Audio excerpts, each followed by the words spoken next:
My name is Conor. I'm visiting from Stockholm University, and I'm going to be talking about some work that I've been doing over the past 7 or so years on using energetic transients to try and characterize millisecond magnetars. So, why are my slides not going? Okay. So let's start off with the very basic introductions. What are pulsars? What are magnetars? Pulsars are these rotating neutron stars with fairly strong magnetic fields, and they lose energy through or spin down as photons or particles are emitted. And for the purposes of this talk, I'm going to refer to magnetars as pulsars with extremely large magnetic fields, greater than about 3 × 10⁻13 Gauss. There are other definitions where it has to decay through, or has to be powered through the decay of magnetic fields, but everything I'm going to talk about is rotationally powered. Pulsars and magnetars can be characterized observationally by their spin period and the derivative of their spin period. And through some modeling, you can relate the derivative of the spin period to the magnetic field of the pulsar. The typical rotational energy of these millisecond magnetars is roughly 2 × 10⁻52 ergs. So this is about 20 times the explosion energy of a supernova, just for scale. And so you can get these really energetic transients using kind of a magnetar engine. The spin down timescale is also important. It needs to be short enough where most of the energy can be released on the timescale of whatever kind of transient you're looking at, whether it's a supernova or a GRB or something else. And so this is why you need a very strong magnetic field. For a 1 millisecond magnetar with 10⁻14 Gauss magnetic field, the spin down time is about 8 hours. And most of this energy goes into what's called a pulsar with nebula or a magnetar with nebula. And I'll go over that in a few slides and explain what exactly that is. I just want to show the PP dot diagram. It's always useful in a pulsar talk, just to get some kind of idea of what kind of neutron stars we're studying. So most radio pulsars are in this regime right in the middle. They have periods of about 0.1 milliseconds to 1 second, magnetic fields of 10⁻11, 10⁻13, and it's only up here where you start to get the magnetars. They normally have extremely long spin periods of more than 1 second, but this is because they're quite old. They may have been born with extremely short periods, spinning down very fast and releasing a lot of their energy. So what I'm going to be talking about is basically off the charts on the top left, just at the beginning of their lives. So what do we know about galactic magnetars? Because this is where we see most of the ones. Well, this is where we see the ones we have. So there's 24 confirmed magnetars and 6 candidates. This is according to the McGill magnetar catalog. The spectrum of a magnetar is an X-ray black body with a non-thermal high energy tail. Many of these show very strong outburst activity, so they can be very kind of loud and bursty for quite a while and then go into this period of quiescence. And occasionally you get these things called giant flares. There have been a handful of them in the galaxy. They look kind of like short gamma ray bursts from other galaxies as well. And the line between what a pulsar is and what a magnetar is kind of fuzzy. And so I've talked about these outbursts. Some pulsars that are not identified as magnetars also show these similar outbursts. The youngest magnetar we know of is about 700 years. So I'm talking about these when they're born, essentially. And the lifetime of these is expected to be about 10,000 years before they die or they're converted into some other kind of neutron star. So here's a handful of open questions about magnetars. Obviously, there's a lot more, but the obvious ones to think of are how do we form magnetar strength fields? How do we form rapidly rotating magnetars in this case? Is the rapid rotation needed to build up this magnetic field? Is the magnetic field needed to get rapid rotation? What kind of progenitors actually make magnetars like this? I'm going to be focusing mostly on core collapse supernovae.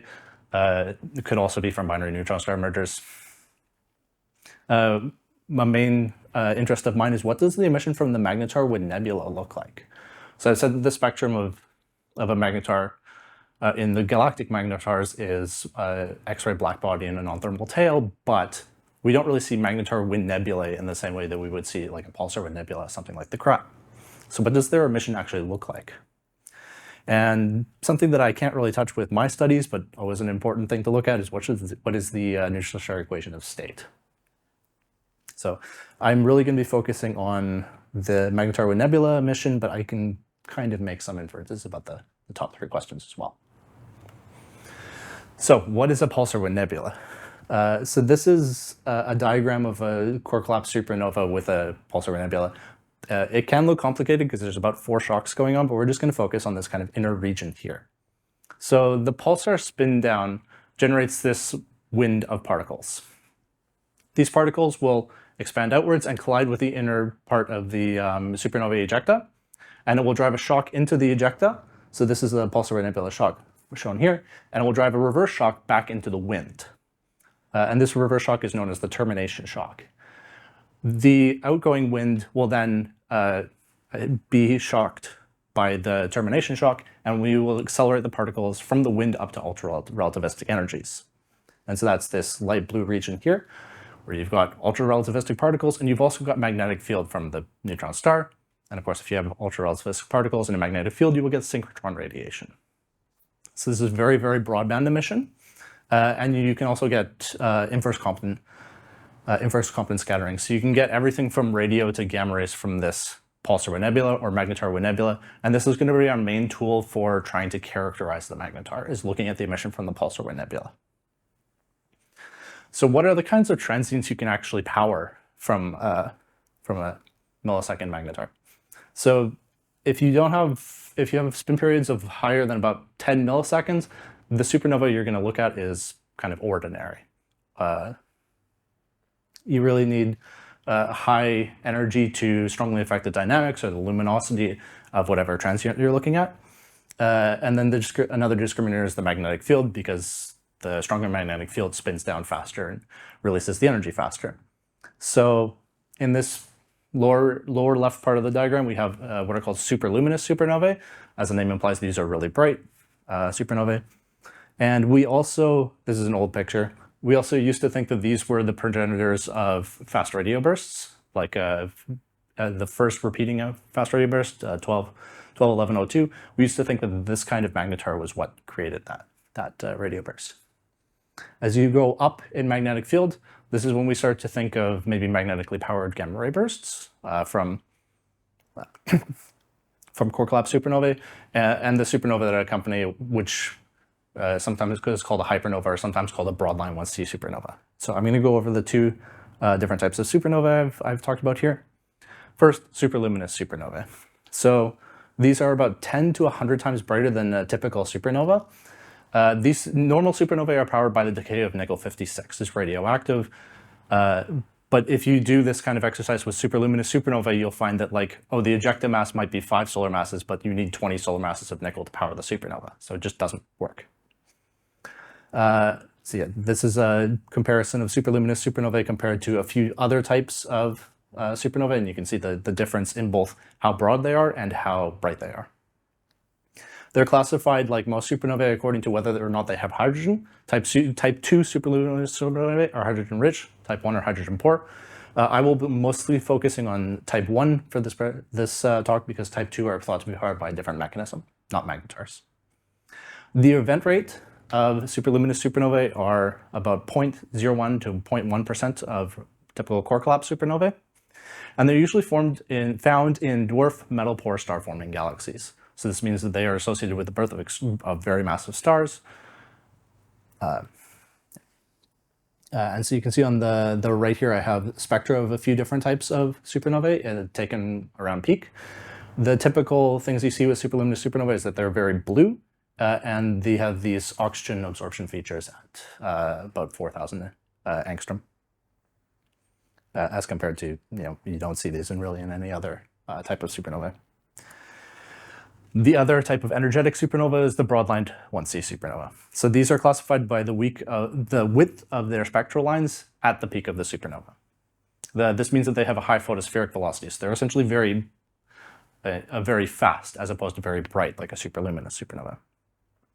For models, you usually get about 10 times the kinetic energy of a typical supernova, so 10 to the 52 ergs instead of 10 to the 51. And they're usually slightly overluminous, maybe a factor less than 10 more than a typical supernovae, but still brighter than normal.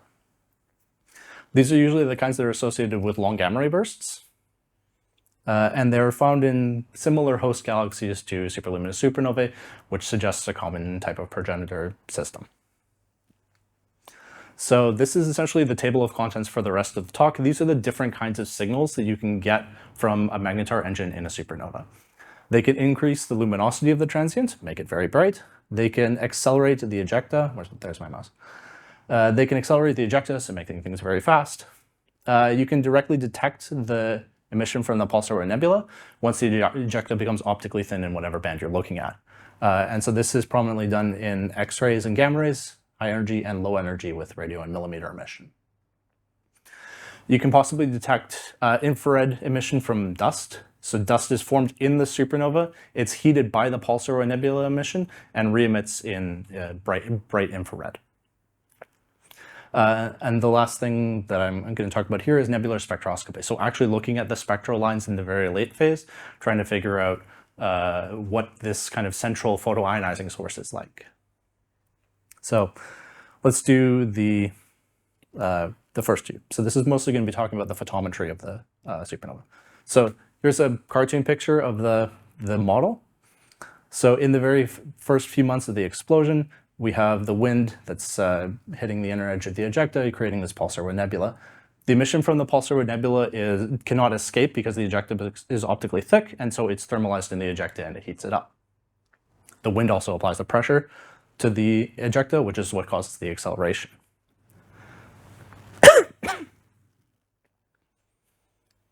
And so this is the kind of energetics. So this is taken from a 2D radiation hydrodynamic simulation done by Suzuki and Maeda. And the only difference between these two simulations is the magnetic field of the magnetar. Everything else, ejecta mass, energetics, or energies, is the same. So I realized that I've cut off the y-axis of these diagrams. This is 10 to the 51 ergs, 10 to the 52 goes down in factors of 10. And so what we see in both cases is we see that the kinetic energy of the supernova is increasing over time. For the broadline 1C supernova, this is more prominent. You go from 10 to the 51 all the way to about 10 to the 52 ergs. So a factor of 10 increase in your kinetic energy. With the superluminous supernova, this is about a factor of 5 increase. Again, this is just for one simulation. You also see that the thermal radiated energy for the superluminous supernova hits about 3 or 4 times 10 to the 51 erg. So it becomes fairly similar to, factor of 2 difference between the kinetic energy and the radiated energy. Whereas with the broadline 1C supernova, it only gets to about 10 to the 51 at most, and it's about a factor 10 difference. So let's look. Yeah. Sorry if I missed it, but what was the horizontal axis units? So this is what's called the critical time, which is related to the spin down time of the supernova in this case, or spin down time of the magnetar in this case. I'd forget if it's actually the spin down time or it's a factor of 10 just based on their definitions.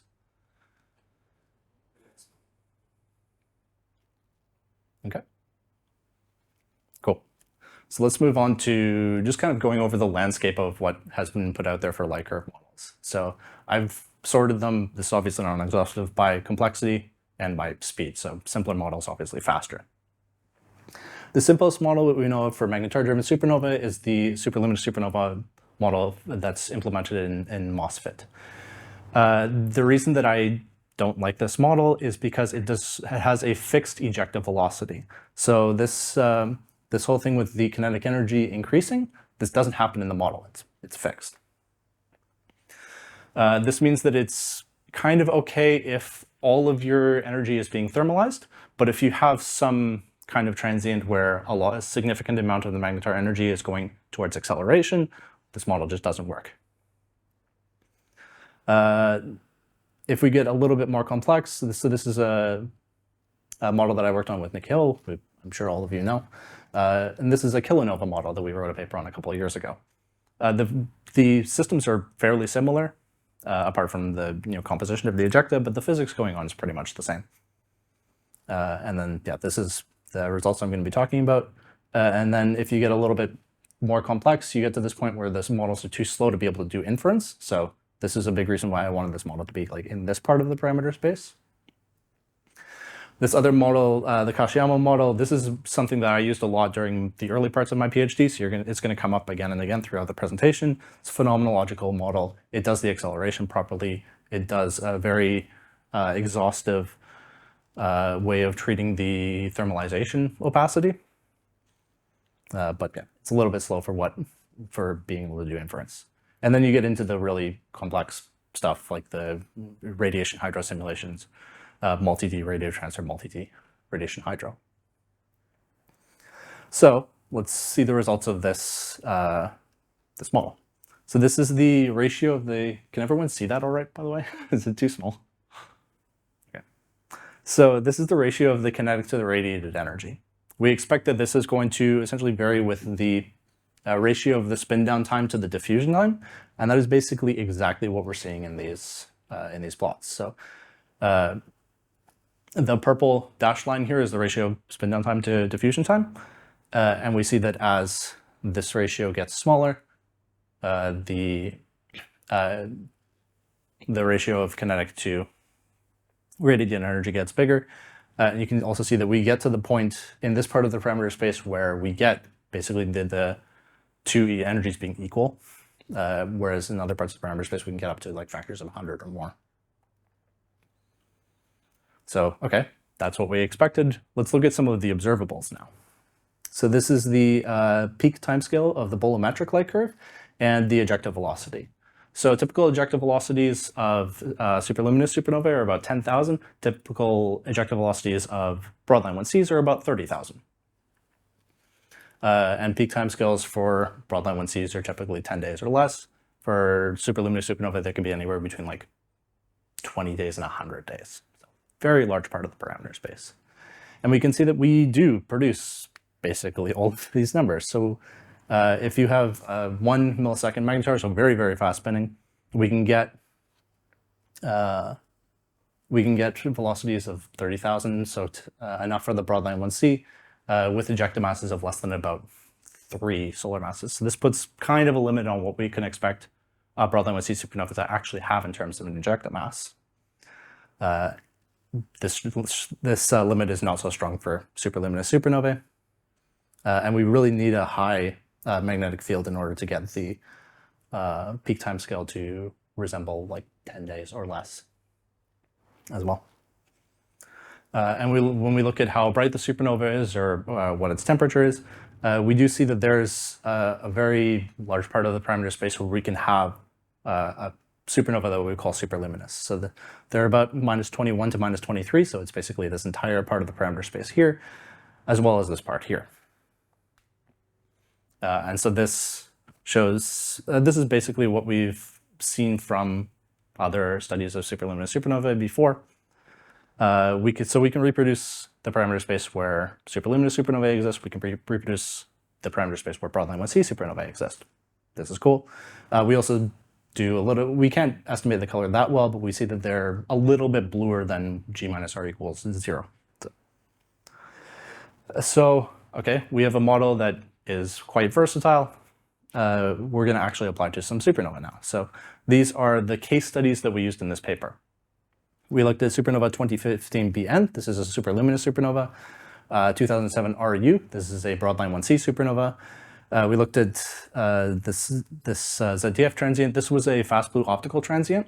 Some people think that they might also be powered by magnetars, so we wanted to take a look at it. And this really strange supernova IPTF 14 GQR. This was proposed to be an ultra-stripped supernova that might also have a magnetar engine. And what we can see from the light curve fits is that we can essentially fit each of these transients fairly well, using the same model, using the same prior.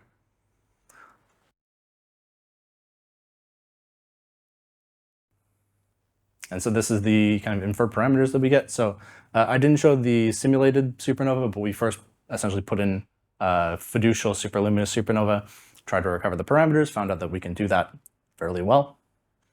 And then we tried it on all the case studies that we found. So with the superluminous supernova, we find an extremely long spin down time and fairly high energy injection. So this means that the total magnetar rotational energy is very, very high in this case, which is kind of what we expected. 15BN was always known to have a very fast spinning pulsar from other estimates. 2007 RU, we find a very short spin down time but higher initial luminosity. So this kind of goes with what we were saying before. We found similar luminosities, but even higher spin down time for this ZTF transient. It's known as the camel, by the way, so I'm going to refer to it as the camel here. And for the ultra-strip supernova, we have very somewhat long energy injection, but very low level of energy injection. That's kind of what was inferred in another paper. One thing I didn't mention is that we also use a free breaking index. So the breaking index tells you essentially what the spin down mechanism of the neutron star is. Most models that have been written for magnetar-driven supernova assume that n equals 3. This is vacuum dipole spin down. It's basically the simplest textbook definition of spin down that you can get. We know from lots of studies of galactic pulsars and GRBs that most magnetars, most pulsars don't have n equals 3, and we wanted to build this into our model so we can actually make some inferences about what the breaking index might be. So this is the violin plot for the breaking index for the 4 things we looked at. First thing to notice is that the top two, 15BN and 2007 RU, we actually exclude n equals 3 at 95% confidence. So we can find that these are not vacuum dipole spin down. We actually can find RU fairly well. It's roughly 5, whereas 15BN we don't really have a very strong constraint on the breaking index, but it seems like it's much higher than 3. We also see a bit of a dual peak distribution for the camel. This is because it's degenerate with the gamma ray thermalization opacity, which I haven't talked about. It's a detail. It's an interesting thing to study for another paper, but I'm not going to go into it now. Whereas GQR, we find it's actually fairly consistent with n equals 3. So, you know, the first kind of inferences for breaking index for these kinds of transients, and we find essentially that only about half of them, you know, from this small sample study actually obey the simple model that a lot of people use. So, you know, this is something we can use for a big sample study and actually do some really interesting things with it, I think. Cool. Any questions so far? I'm going to use this to get some water.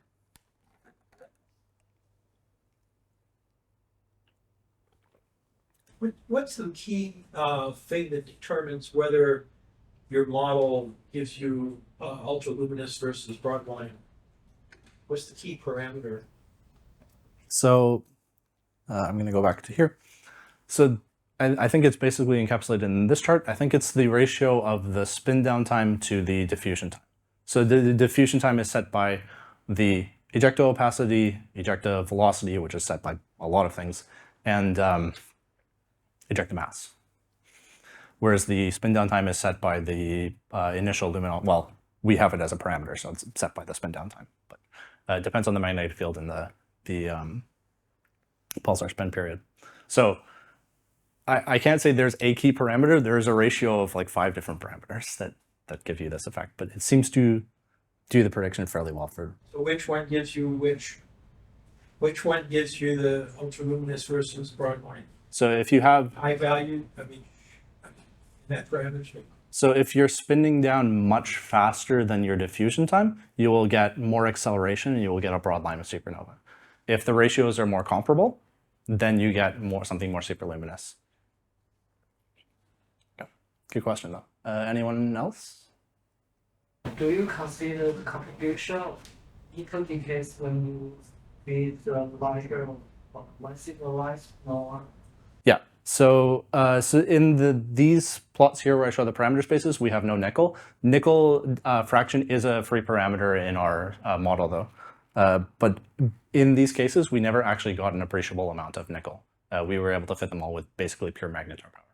So you think most of my signal lines and efforts are powered by magnetar? I think they could be powered by magnetars. Just because the model fits, I'm not saying that's actually physically what's happening, but we can get it fit. Take it at face value.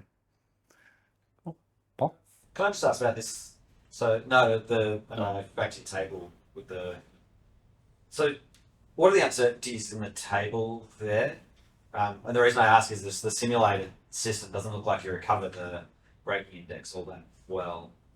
Yeah. So this is the I think 1 sigma confidence level. And this is from the 1D posterior. If you look at the corner plot, you can see some degeneracies between the parameters. And essentially, if you look at 2D, we recover them all within 1 sigma, except for the opacity. That's hard to estimate. Cool. Any other questions? Okay, let's move on. So next thing I'm going to talk about is mostly the radio emission. So this is the other half of the picture that I showed you earlier. So this is what happens at very, very late times. Timescales depending on the band you're looking at, but essentially the ejecta becomes optically thick and you can start to see the pulsar nebula emission leaking out. So how we calculated this is we used a model. So I didn't have the inference-based model at the time. I was using the Kashiyama model. So we estimate the parameters, and we, from the optical light curve, and we use those to calculate the radio emission. Using some other kind of motivated from galactic pulsar nebula parameters. So these are the predictions for 1 gigahertz. So I've said that we estimated the parameters. There was a degeneracy in how we were doing things. So the way I've kind of done this degeneracy is I've taken the 2 extreme cases. The one where the spin period is the lowest it can possibly be. This leads to a higher ejecta mass and higher magnetic field. And then the case where the spin period is as high as it can be, which is lower ejecta mass, lower magnetic field. This number will depend on each supernova. It's unique for each. And so we've used that and we've calculated the radio light curves. I should say that the solid lines here are what happens for free absorption when the ejecta is completely singly ionized. So that's how we calculate the electron density. And the dashed lines here is if the ejecta is completely neutral. So there are no free electrons. There is no free absorption. So in the P min case, or the P equals 1 millisecond case, from the 6 supernova that we looked at, 2 of them should be detectable at timescales of roughly 10 years. And in the P max case, all but 1 of them end up being detectable before 30 years-ish.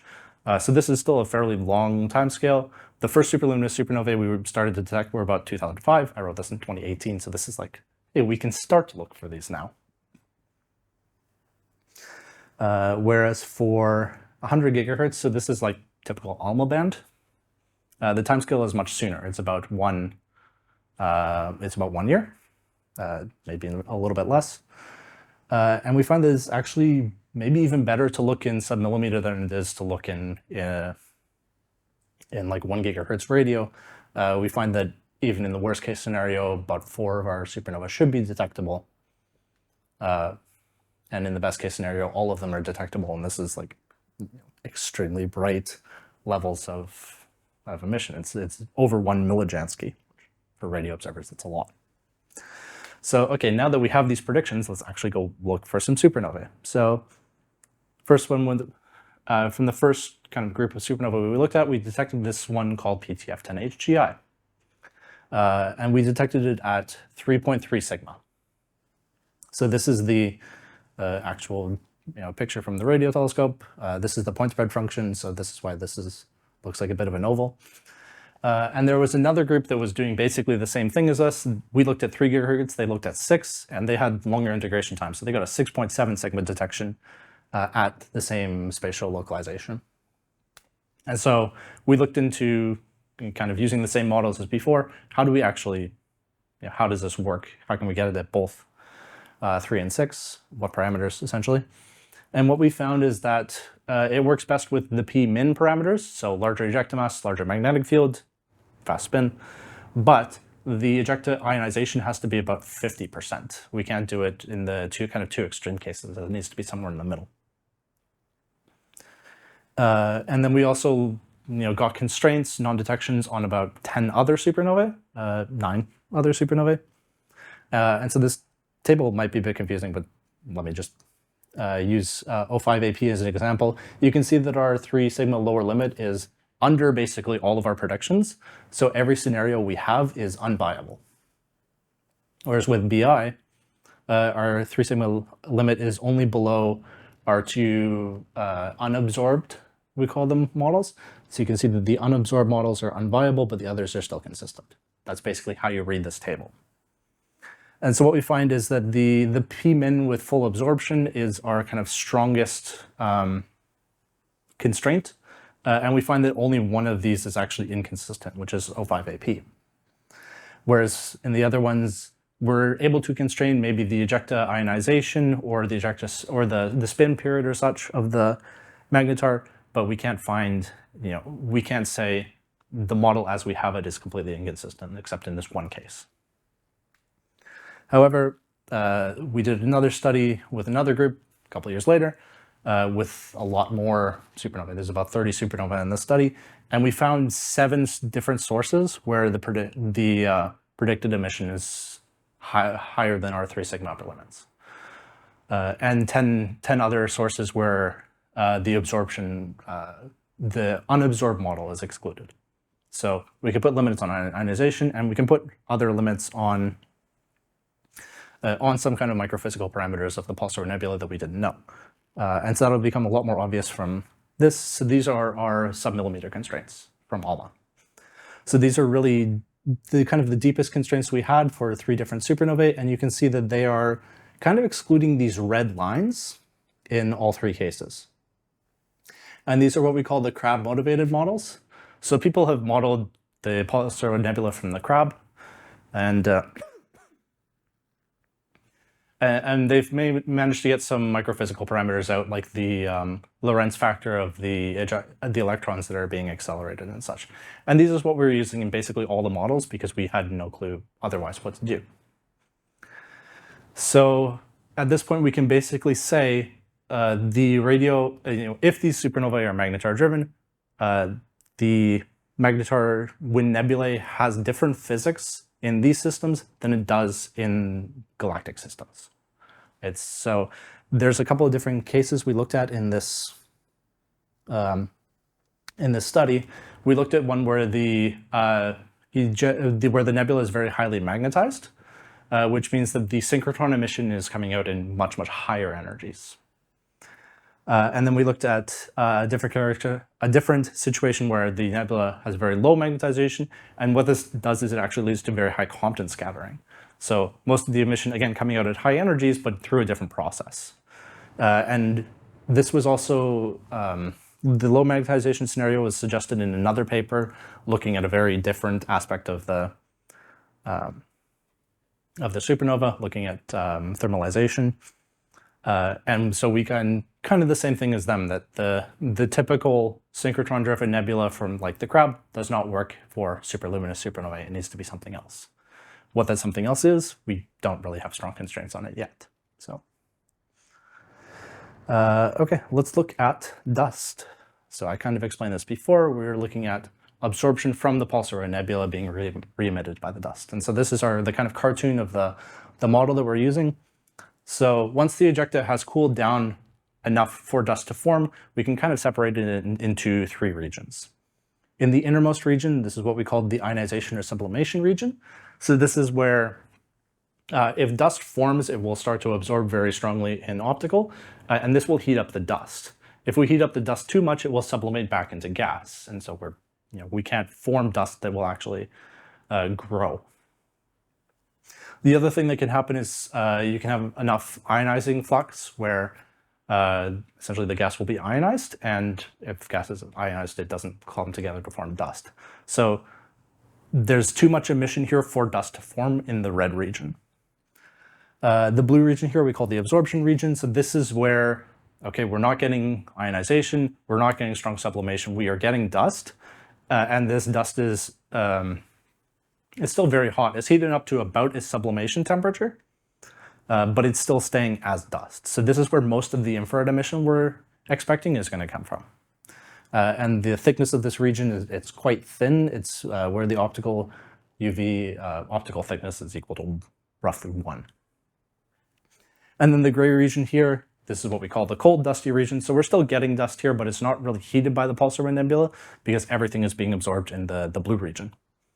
And so this is just an area where nothing interesting is happening. So we're essentially going to calculate the emission from this blue shell around at the edge of the ionization sublimation region. But first thing we wanted to look at is what is the time scale for dust formation?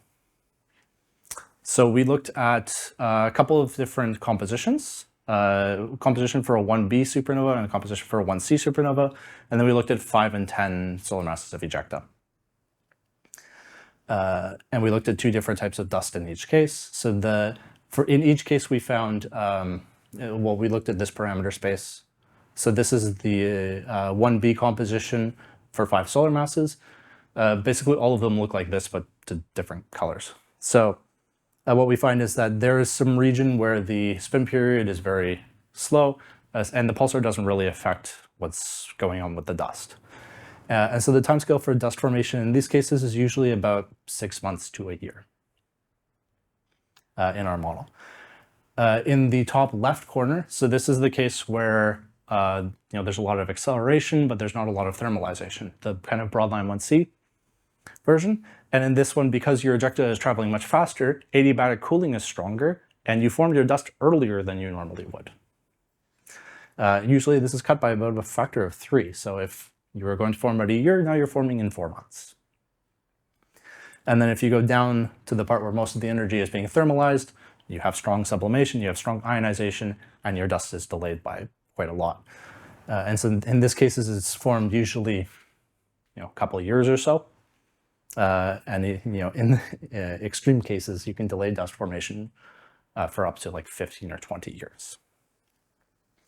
I should also note that so in this case, we're doing ionization as a post-process. So this is why this solid black line doesn't really affect anything here. But what the solid black line shows is where the ionization breaks out of the ejecta before dust forms. So essentially, we do not expect to see dust in this part of the parameter space at all. And so there's some region for basically all of these models, although this is probably the biggest one in this composition, where you do not expect to see dust. So given that, we know what parts of the parameter space we can look at. Let's see what the emission might look like. So what I'm showing here is the blackbody curves of a P-min-like and P-max-like scenario. So this is kind of based on the stuff I showed before. And these shaded regions indicate, at the time, what we knew about the pulsar and nebula spectral indices. So the kind of uncertainty in those. Based on what we know now, I would say that the pulsar and nebula emission is closer to the bottom part of the shaded region. So we were doing this to see, can the dust overtake the pulsar and nebula emission at some point? Or will we just see a pulsar and nebula continuum in infrared? And so we find that, yeah, we can see this dust emission. We can see it from timescales of roughly 2 years, depending on parameters. And the y-axis here is the luminosity. We get 10 to the 38 erg per second here, and a few times 10 to the 39 erg per second here. And so you're wondering, okay, how far out would this be detectable? In the P-max-like scenario, this might actually be detectable out to like a gigaparsec. It's really, really bright. So this is actually a really promising way of looking at, some kind of heating source in the ejecta for this dust. And then, 2021, 2022, some other groups actually started to look in infrared for this emission, and they were able to find very strong infrared emission in 4 different superluminous supernovae. This was consistent with dust formed in the ejecta. They didn't do rigorous analyses to find out, is it heated by a pulsar nebula, or is it like shock heated, for example? But you can see here that in the Sun paper, they find that a lot of it is not actually consistent with collisional heating or shock. So it's consistent with what I kind of predicted here. So, okay, cool. We have another characterization tool. Yeah, let's go into nebular spectroscopy unless there are any questions. I'm going to take another sip of water.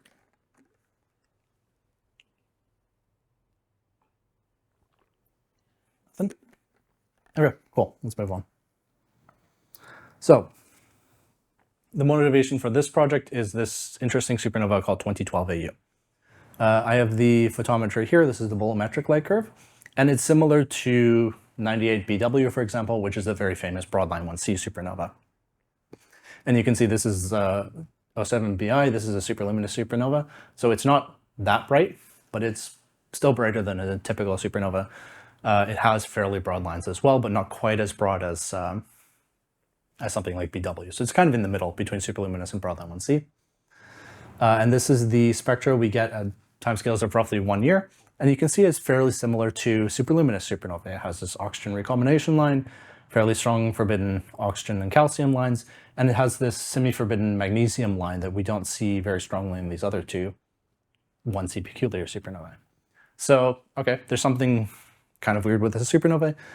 You can also see from the light curve that there's 2 photometric points at like roughly 300 days that are way too bright for a typical nickel-powered supernova. So something cool is going on with the supernova, but the real interesting thing is because it's so close, it's only at 23 megaparsec, so very close for supernova standards. The authors were able to go back and get a spectra at 6 years post-explosion, so very, very late into the nebular phase, and they found strong forbidden oxygen lines shining at the spot where the supernova is. They did some kind of quick analysis to see, does this make sense in like a radioactivity powered supernova? They found that it didn't. There's no narrow lines that are consistent with like H-alpha emission, for example, so it doesn't look like it's CSM powered, so this looks like kind of a slam dunk for a magnetar powered supernova, but there's no real modeling that's been done to try and figure out like, oh, how do we know the line ratio between O3 and O2 or O1? And can we actually learn anything about the magnetar wind nebula from this kind of thing? So that's what I wanted to look at. So I'm using this spectral synthesis code called SUMO. It's written by my current supervisor, Anders Ekstrand, in Stockholm. And we simulate essentially magnetar-driven supernova using these radiative transfer simulations. I look at 2012 AU in 2 epochs, 1 to 6 years.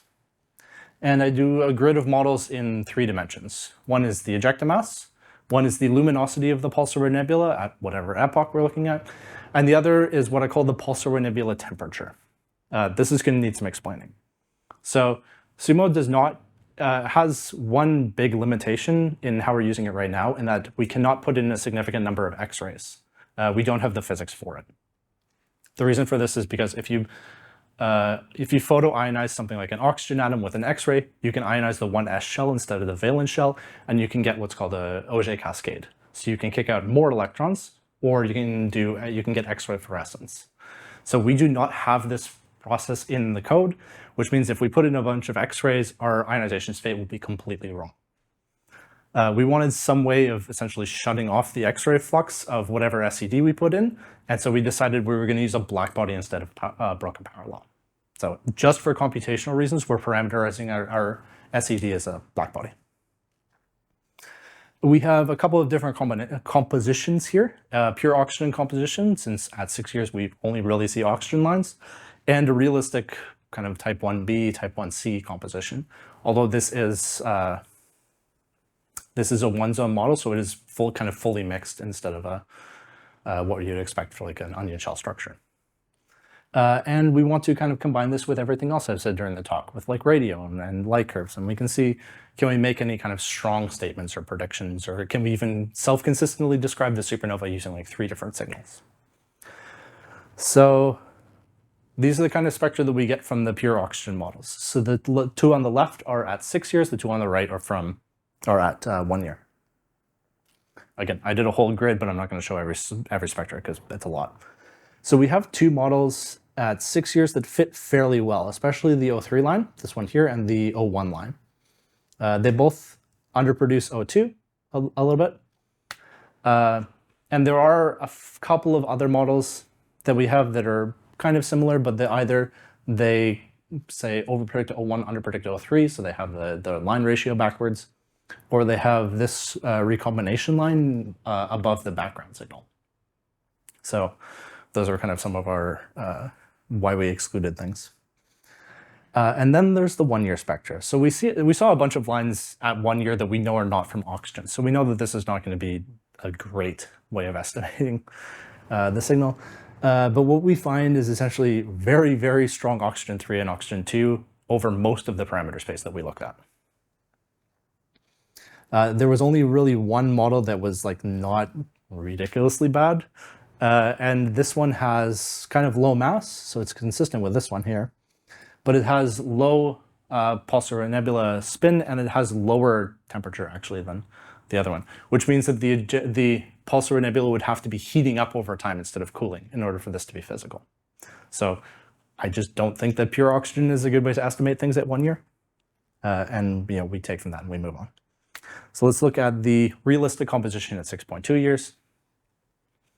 We need much, much higher pulsar and nebula luminosity in order to get kind of similar O1, O2, O3 features. This is because we cool very strongly in the IR. We get very strong, especially neon lines. We can get like 50% of our flux coming out in neon 2 emission at like 12 microns, I think it is.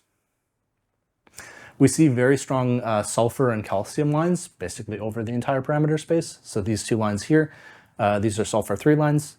This is a calcium 2 line that is basically at the same wavelength as the oxygen 2 line. And this is like iron emission, for example. So we always get some other kind of emission, which means that our kind of fully mixed scenario is probably not correct. There's going to be some spatial separation between the oxygen region and whatever other emitting sources you might be there, such as neon, iron, sulfur, calcium, etc. And none of the models really fit that well with a realistic composition, so we don't really look too much further into that. And then at 1 year, we can actually reproduce, for example, the iron plateau here. You can see in basically all the models, we get fairly strong iron emission between 4,500 and 5,500 angstrom. Some models are kind of decent at fitting the O1 line, like this one here, and they fit the recombination line as well. But they basically always predict really strong calcium emission at 7,300. So this line is very strongly overproduced in each case. And another thing that they predict, you can kind of see it in these three off of the side here, is a very strong calcium triplet. So basically in this realistic composition, we always get really strong calcium emission, much stronger than what we would find here. So again, the mixing is probably too strong compared to what we're finding, or what the realistic supernova looks like. So, okay, we've learned some things, not great at fitting, but we did get a couple of pure oxygen models at 6 years that look kind of good. So can we do things with that? So I used the parameters inferred from those models, and I made some light curves. And what we find here is that this is not kind of your typical millisecond magnetar with spin periods of 1 millisecond or 5 milliseconds. It's actually much, much lower than that. Or sorry, period is much higher, energy is much lower. And we find here, we actually get a decent fit with a spin period of 15 milliseconds for the model where we have an ejecta mass of 1.5 solar mass, but very strong magnetic field, 4 times 10 to the 14 Gauss. And from the kind of T pulsar or nebula parameter, we can use that as a proxy for kind of the photon energy, right? Because this is how we're, the characteristic photon energy of like a broken power law. And so we can kind of convert back to what broken power law with this energy would look like. And we get this parameter called gamma b, which is the Lorentz factor of the electrons that are accelerated in the pulsar nebula, to be about 3 times 10 to the 5. This is roughly what we find for galactic pulsars. So this is kind of in conflict with what we thought for the superluminous supernovae, where they are not like galactic pulsars. This one is very much like a galactic pulsar.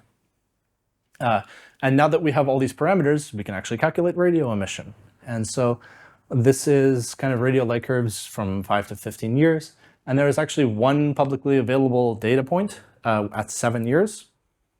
And our prediction gets it to within roughly a factor of 2, which, considering we are using a very toy model, with very low resolution and such, this isn't a fit. We're just trying to make a prediction, and we get like roughly really close. So I think this is actually a fairly big win. And just looking at this, the predicted flux we're getting is like roughly 10 millijansky. So kind of super, super bright emission because it's really close. And because it's super bright, we can actually follow this for very, very long timescales. So this is something that we could look at for like the next 10, 15 years at least, and get more characterization of what the magnetar nebula might be doing. So that's the summary. Hope you've enjoyed the talk. So just to kind of go over everything, in order to get kind of good, well, okay, we need reliable, fast light curve modeling for parameter inference, since basically every other prediction I make, whether it's radio or infrared, is sensitive to the parameters that we infer from the light curves. When we were looking at radio and millimeter predictions, they seemed very, very promising, but unfortunately we only got PTF10 HGI. We see 12 AU. There's been one more recently, but it's consistent with circumstellar material interaction. So basically we don't have a lot of radio emission. And we've got some constraints on what that means, but we wanted to detect more things, obviously. Infrared may be promising for close sources, depending on the pulsar and nebula spectrum. Although I think we kind of understand that better now. And there's actually a few early observations that are consistent with this. So this is definitely a method that we can go forward with trying to characterize these magnetars. Optical spectroscopy has produced some interesting results. It's consistent with light curves in radio, but there's still a lot of theory work left. And this is mostly what I'm working on now, trying to get the X-ray processes that I mentioned earlier into the code so we can do kind of more realistic simulations. And like I showed in kind of the previous slide, we can combine all these diagnostics to get different properties of the magnetar nebula and magnetar and ejecta and such at different times, cross-checking things and really constraining and characterizing these millisecond magnetars in ways that have not been done before. So that's it. Thank you.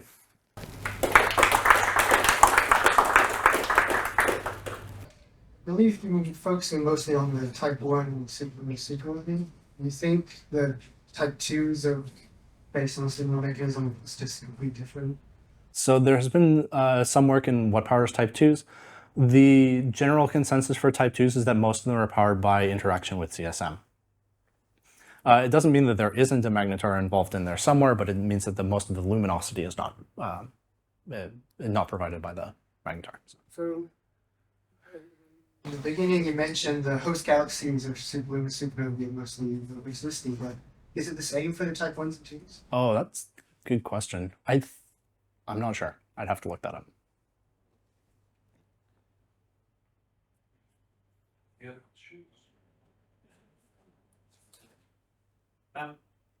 So I guess even just on the last slide, the one just before this, so there's clearly a reasonably strong dependence on the spin period of the star. With things like this, you often have a strong dependence on stellar radius as well, but I guess I don't understand the modeling well enough here. Often these things go like R to the 6 or something, which would have a reasonably big effect. For the light curves itself, I think the kind of ejective velocities are high enough where the initial radius kind of gets smeared out by the time that you get to the peak of the supernova. So I don't think it's that important, but it is something I could go check. Yeah. I guess that's my intuition as well, but I mean, when you were talking about sort of the breaking indices before and things like that, if you just hold that at constant value of n equals 3, then you get this really strong dependence on the radius. Even though you know it's within maybe 30% or something, because it goes like R to the 6, you end up having it count a lot. It's something I could look at. I guess it would depend on the progenitor too. If it's Wolf-Rayet, then it's going to be smeared out much faster than if it's a supergiant.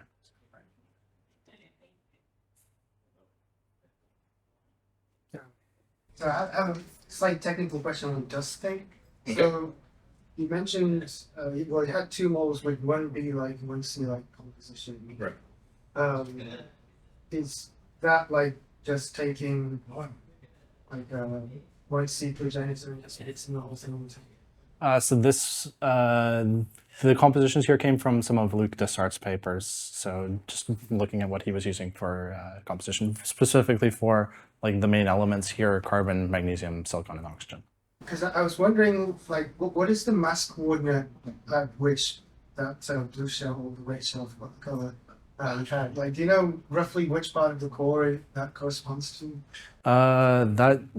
So we use one's own models, because if you actually do the kind of calculation like this over, with radial dependence, it's really slow.